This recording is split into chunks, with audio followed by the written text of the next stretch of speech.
From the Watson Institute for International and Public Affairs at Brown University, this is Trending Globally. I'm Dan Richards. Even for an election year, the political news in the United States has been head-spinning over the last few months. Never has anything like this happened before. Historic, unprecedented felony conviction of Donald Trump, the 45th president of the United States. I've decided the best way forward is to pass the torch to a new generation. We're covering the attempted assassination of former President Donald Trump at a campaign rally in Butler, Pennsylvania.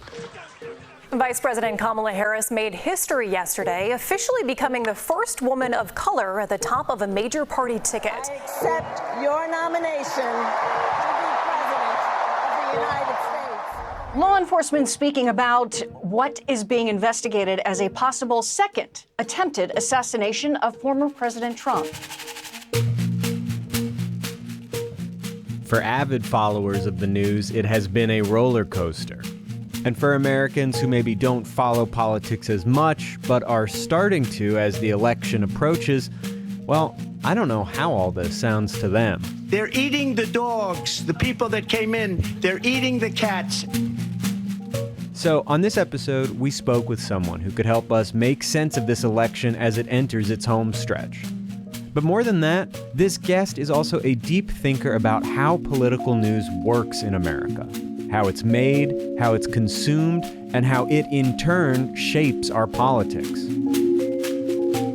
Isaac Dovere is a senior reporter for CNN based in Washington, covering Democratic politics. Prior to working at CNN, he was a staff writer at The Atlantic, and before that, he served as Politico's chief Washington correspondent. He is also a senior fellow at the Watson Institute, where he teaches a class on political journalism. We talked about how this election is being covered in the press, how political journalism has changed since Trump first ran for president, and how to stay informed without getting totally overwhelmed. Here's our conversation.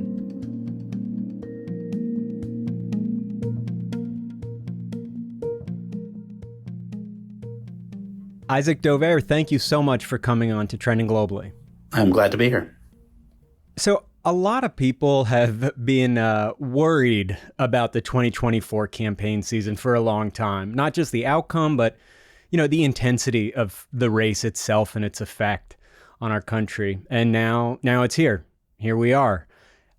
As someone who covers American politics closely, how has this election felt to you compared to recent previous elections? Does it feel meaningfully different in certain ways, or is it a little bit, more of the same compared to the last few elections? I think it's fair to say that we've been in a sort of existential moment for this country and American politics since 2016. And that has played out in a lot of different ways, but it taps into things that are going on specifically in America and some that are going on everywhere in the world, right? With economic trends and AI and immigration and all of these things that are changing the world that we live in and are reverberating through politics everywhere. But this election, for a long time, you're right, did feel like a major moment in itself. I think because it looks to people like this would be an election where either Donald Trump will come back into office and be a less restrained, maybe truer version of himself and of the presidency that he wanted in his first term. He talks a fair amount about how he feels like there were people that were holding him back or that he didn't do everything that he wanted to do. I think that's only accentuated over the course of his own campaigning. And truly, I think at its core, a question of, are we going in a Trump direction or a not Trump direction? But the change on the Democratic side reflects something else, which is the possibility that Harris has tried to get people to believe in, that she would be what she calls turning the page or unburdened. And what she means by that is obviously in a political sense, not doing more Trump, the "we're not going back" line that she uses at rallies. But it actually represents a real break from the politics that we've been in for the last 10 years, which has been dominated by Trump, but by people who are older, are 75 and up. Joe Biden will turn 82 this November. The way he thinks about the world, just like it's true for any of us, is shaped by the world that he was living in then. It's true for Donald Trump, too. When he talks about make America great again, he's referring to what his idea of America was as he was growing up, right? And Harris is going to turn 60 in October. So she's not like a new generation person, but she is a new generation compared to the generation that's been in power. Yeah, so in a number of ways, it seems different from the last time and a little bit hard to predict how it's going to unfold. Yeah, definitely. And look, whatever one thinks of Joe Biden, good or bad, eloquent or ineloquent or whatever else, he has a line that he likes to use a lot, which is that we're at an inflection point for this country where the decisions that we make in the next couple of years will define and shape what happens for decades to come. He says these don't come along often. And that's true. That's just true. And it's true in discrete policy ways. What are we going to do about immigration laws in this country? But also what direction we're going in climate change and fighting it. What does the overall economic outlook of America look like? What is, when it comes to democratic rules and norms, what do those look like? This will be defining in so many ways. And it really is a different world that we're living in if you fast forward to 2 years from now, if Harris wins versus if Trump wins. You teach a class at the Watson Institute about the relationship between political journalism and the media and American politics. And I want to talk to you some about how you think about the relationship between how we get our news about politics and how it shapes, our politics and how that's all been changing. So let's just start with something you reported on recently. You wrote a piece for CNN earlier this month that said that Vice President Harris and her aides or many around her tend to be, quote, dismissive of the value of traditional media. And while her campaign says to expect more appearances in the press soon, at this moment, she's really only taped a handful of interviews and even fewer with traditional, what we might call mainstream national outlets. The same is true for Donald Trump. So what does it say about how political news works in the year 2024 that, both of the main candidates for president don't really feel that compelled to engage in sort of traditional media events? I think what it says is that the attention is more diffuse than ever, that especially in this election, with where politics are more broadly and how people are pretty clearly set in their ways for the most part, the sliver of those undecided voters is smaller than ever, right? It's always a little bit overblown, the independents, the undecideds, right? Who's really undecided or who's decided, but they're not saying it out loud, or who's an independent, but really only votes for Republicans or really only votes for Democrats. So that's always less in reality than the conversation about it. But when you think about the people who, at this point, weeks before this election, with everything that has gone down and that we've all lived through, and wherever that's left you in thinking about Donald Trump and wherever that's left you in thinking about Kamala Harris, I do think it's hard for most people to believe that there are folks who are still like, I don't know which one, but there are. Now, if you think about who those people are they people who are plugging into any of the traditional news outlets or any of forget about mainstream, any of the slanted news outlets? And so it becomes ever more important for these campaigns to reach out to voters who either are truly undecided or are not engaged, who say, I don't ever vote, or I don't really feel like voting this time. And it should be said that one of the things that powered Barack Obama in 2008 especially, but also in 2012, is that there are people who showed up only to vote for him. Right? And in the 2010 and 2014 midterms, Democrats did very poorly, and they, for a while, couldn't figure it out. There are a bunch of reasons why it happened. But one big factor was that there were voters who turned out for Obama who just didn't show up for Democrats. Likewise, for Donald Trump, there are people who voted in 2016 for Donald Trump who had not voted before. They didn't feel connected to a candidate, and they turned out to vote for him. And then in 2018, the Democrats did really well. Why? Well, in part because there was a backlash to Trump, but in part it was that his voters were not showing up to vote for a House candidate or a governor candidate, whatever. In 2020, what we saw was that despite polls that showed Joe Biden much farther ahead in the final days than he ended up being, Trump did really well in a lot of places, right? And part of that seems to be that the polls at that point were not accurately measuring how many only Trump voters there were. My point on this is that you have Obama and Trump both demonstrating what happens when you get voters who are not the usual voters and are not the usual engaged voters to turn out for you. It won Barack Obama 2 terms. It won Donald Trump 1 and pretty close to a second term. And so that's why Trump ultimately is going the way that he is, and Harris is too, of trying to reach these voters that are just not the ones that we usually think about.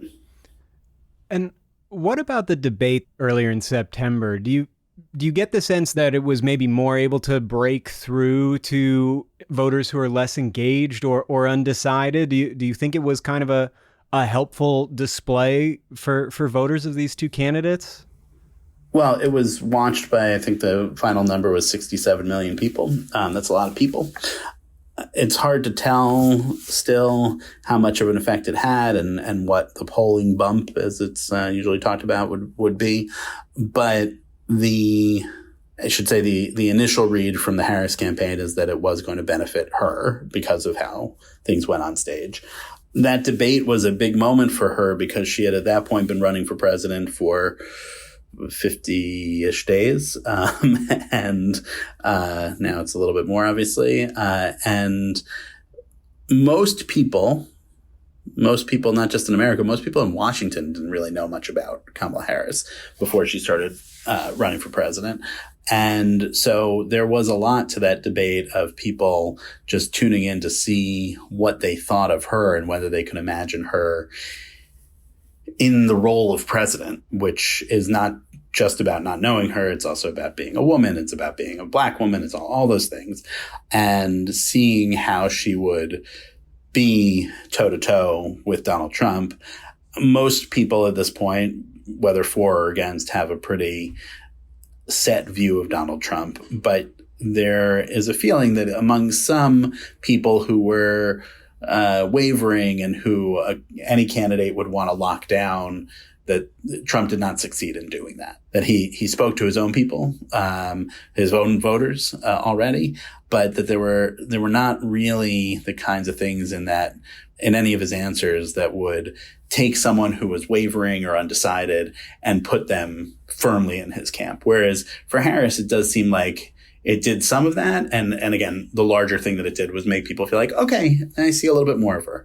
But yet when you talk to the still undecided voters, they say, okay, well, we saw the convention. We've seen all the stuff she's done in the campaign. We saw the debate. I still have some more questions.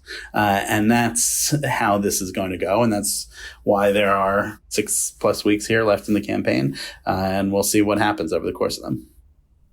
I want to look at one moment in the debate that I think gets to some of these issues of the relationship between politicians and political journalism and how they work together these days. One of the most discussed parts of the debate was around Trump's false statement that Haitian immigrants in Springfield, Ohio, had taken to eating residents' domestic pets, dogs and cats. Millions and millions of people to come into our country, and look at what's happening to the towns all over the United States. And a lot of towns don't want to talk. It's not going to be Aurora or Springfield. A lot of towns don't want to talk about it because they're so embarrassed by it. In Springfield, they're eating the dogs, the people that came in. They're eating the cats. They're eating the pets of the people that live there. The claim has been thoroughly debunked, but Trump and his vice president continue to really push it. And I wonder, what do you make of that moment? Was it a big mistake for Trump to sort of go there, or did it in some way serve his purposes? And how do you think about that?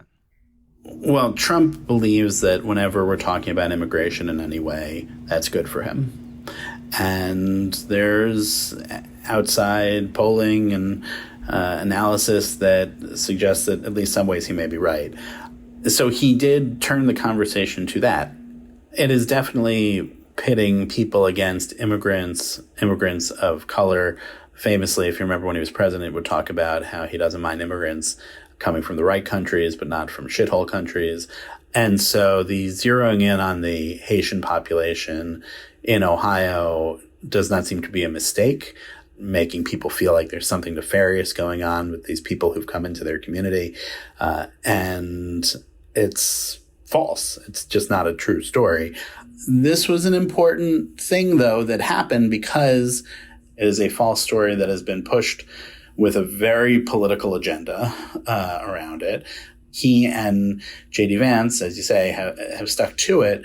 But there's been a lot of journalism, whether it was a CNN reporter who's been spending time in Springfield, Ohio, talking to people there, or Wall Street Journal reporters who went a couple days ago and followed up with the people who were involved in the initial reports that there may have been pets missing, and found, indeed, this is a made-up story. And I think that what is... It should be that journalism is checking what politicians say. Politicians say things all the time that are not true, and they say it for their own political ends. Trump, he complained after the debate that he had been fact-checked, whereas Harris had not been fact-checked. Well, part of the reason for that, if not the full reason for that, is that he said more things that were not true. He said that thing. He said that there are babies that are being aborted after they're born, which is not true.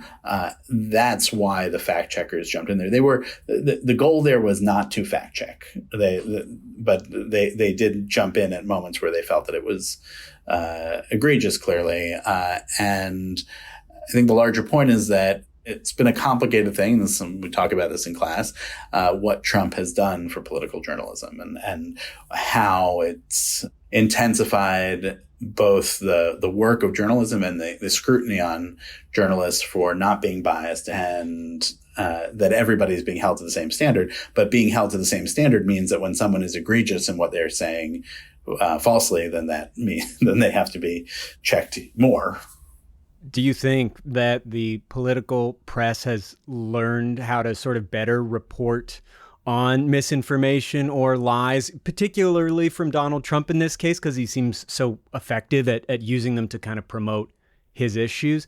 Do you sense that journalists have gotten better at that over the last few election cycles, or have they changed their approaches?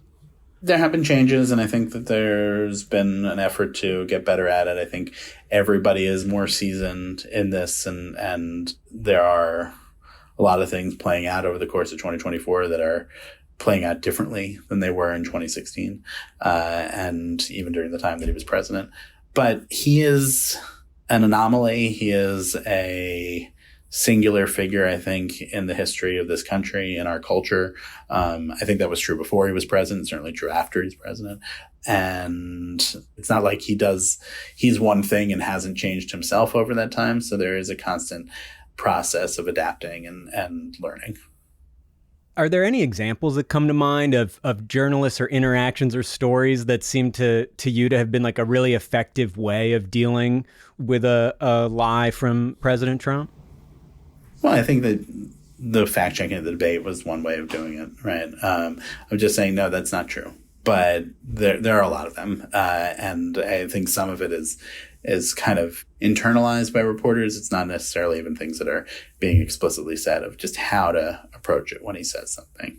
Even a lot of people who covered Trump in 2015 and into 2016 as if he were just a novelty and entertainment, have in the time since said that they made mistakes, that he was running for president and he should have been treated as somebody running for president and held to that same standard as everybody else who's running for president. I want to look a little bit more also at the changing mediums and the ways Americans are getting their political news. According to a recent Pew poll, about a quarter of Americans now regularly get their news from YouTube. About a third get news from Facebook. Roughly half of TikTok users under 30, which is a very coveted demographic for both campaigns, seem to rely on the app for their news. What are the biggest ways that this sort of transformation in how potential voters are getting news, what are the biggest ways it's kind of changed the process of reporting on politics? I'm not sure it changed the process of reporting on politics.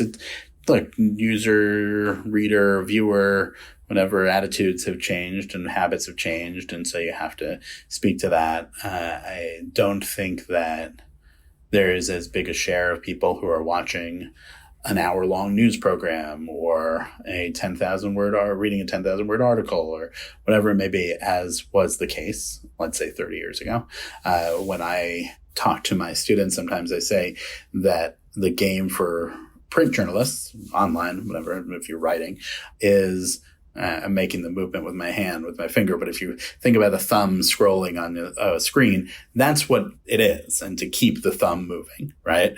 And so you have to make sure that you are pulling someone through the article. And if you think that you're going to produce something that is going to get someone to watch it for 2 hours straight without getting up to pee or playing a game on their phone at the same time or all the things that we know that we all do, right? Then you're not being realistic. And so you have to think in those terms. I was reading about how in a lot of movies and TV shows now, the device that is being used a lot is like a flashback, so that there's a lot of action right at the beginning. And then it goes, okay, how do we get here?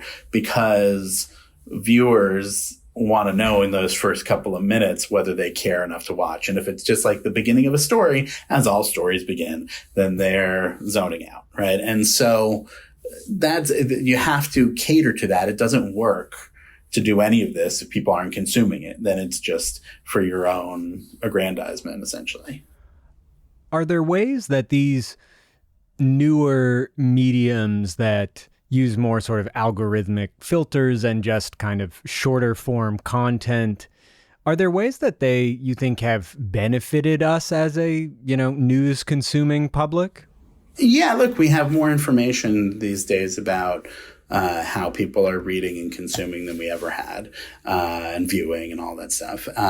And so you can cater to that better.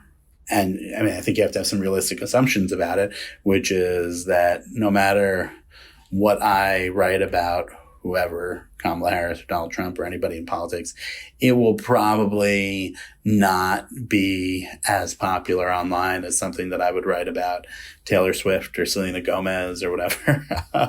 And so you don't want to be a complete slave to the algorithm. But I think you do want to see, do people actually care about that? Again, it can be informative. It's just what you do with that information. And at the same time, the audience for a lot of traditional mainstream media outlets, with a few exceptions, has decreased. And as the audience has decreased, there has also been a long-running gradual decrease in trust in mass media. According to a long-running Gallup poll, in 2023, only 32% of Americans expressed a great deal or fair amount of trust in the mass media. That's a tie for the all-time low in this poll.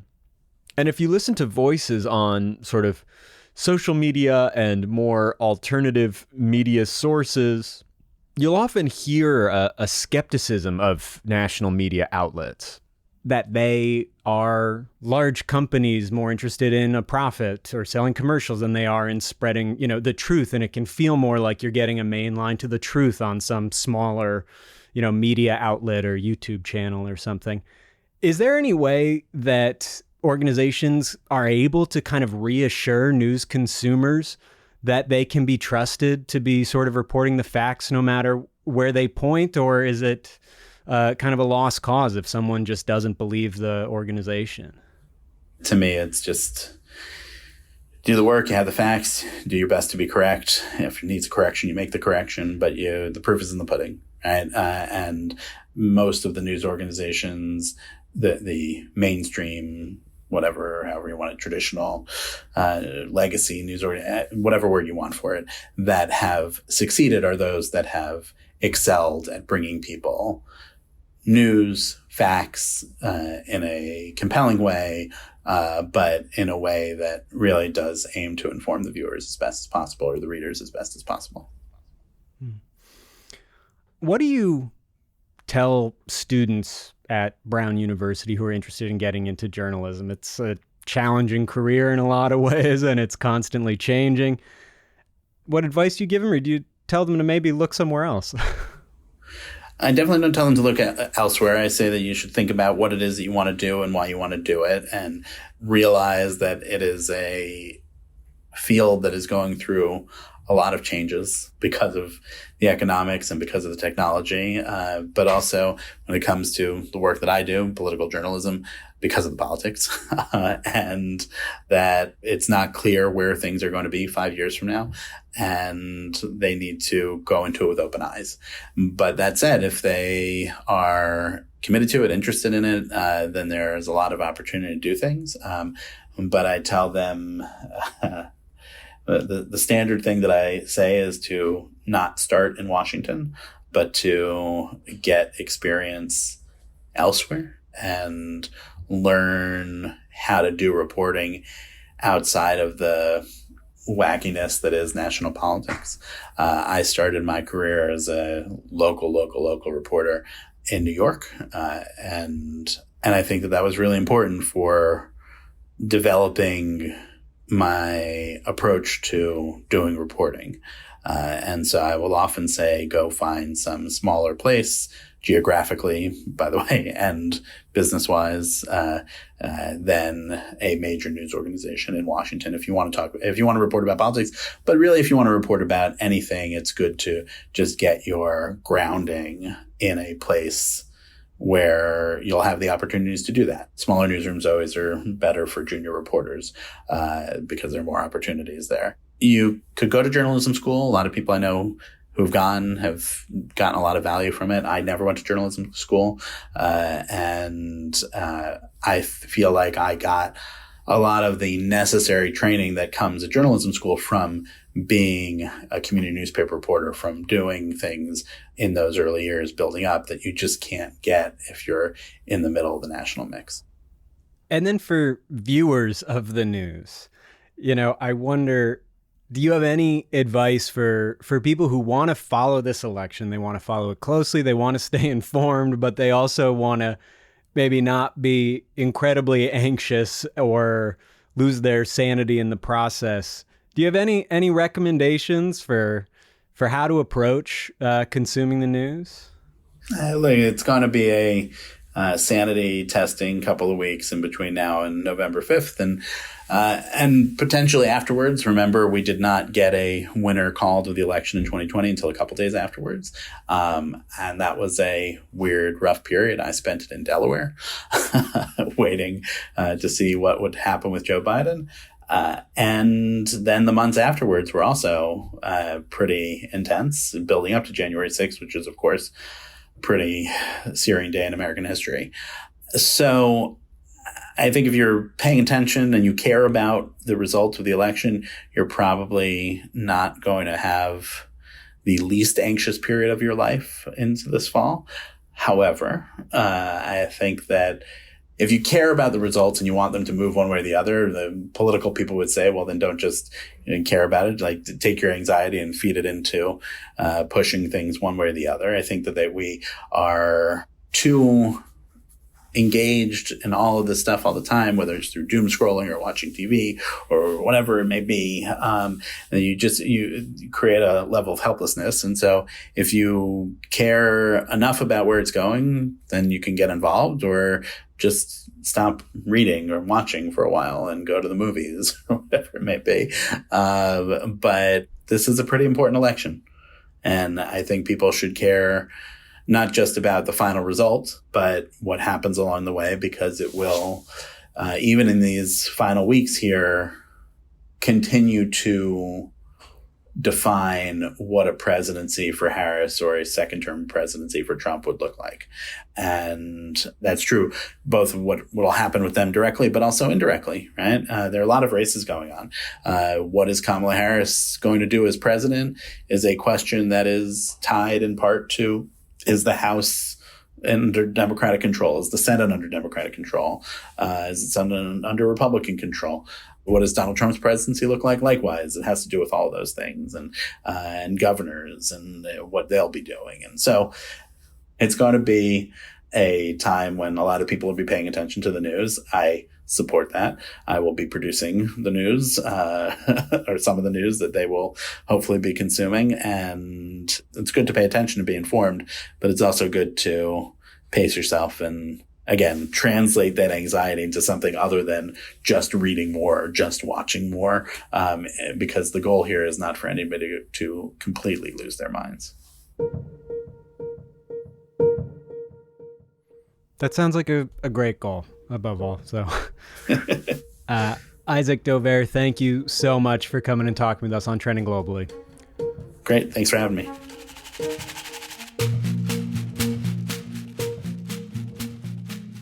This episode was produced by me, Dan Richards, and Zach Hirsch. Our theme music is by Henry Bloomfield. Additional music by the Blue Dot Sessions. If you like the show, leave us a rating and review on Apple, Spotify, or wherever you listen to podcasts. It really helps other listeners to find us. And while you're there, be sure to hit the follow button, too. If you have any questions, comments, or ideas for guests or topics for the show, send us an email at trendingglobally@brown.edu. Again, that is all one word, trendingglobally@brown.edu. We'll be back in 2 weeks with another episode of Trending Globally. Thanks.